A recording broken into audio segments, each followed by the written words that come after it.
Sport et musique étaient au programme de la journée, le match du soleil.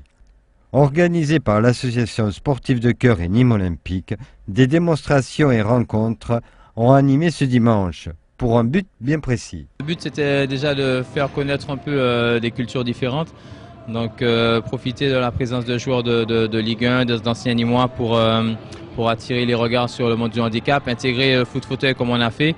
Donc on est content parce que les jeunes qui sont venus se sont régalés. On essaie surtout de sensibiliser sur quelque chose qu'on veut mettre en avant, donc c'est la condition des personnes handicapées, leurs conditions de vie.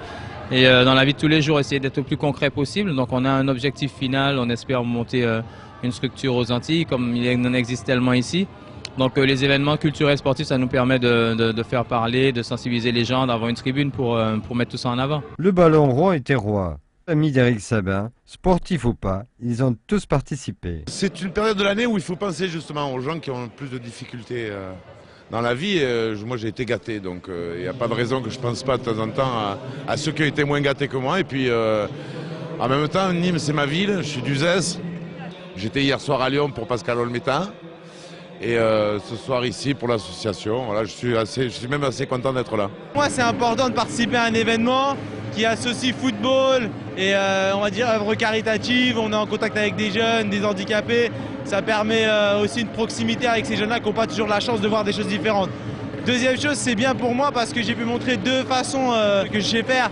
D'une part le freestyle, c'est-à-dire le show avec le ballon en jonglant.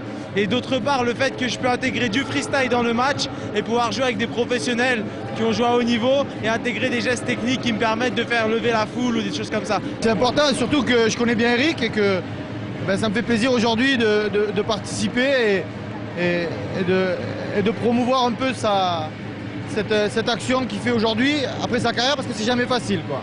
Et c'est vrai que c'est un plaisir de rendre service à Eric. Cette journée finie, d'autres projets sont prévus pour l'année 2009. Organiser des sorties, des voyages sportifs, des séjours, donc des choses comme ça pour les personnes handicapées. Et puis certainement en juin faire un événement sympa, soit à Nîmes, soit en Martinique. De toute façon le pont est créé, maintenant il suffit de traverser.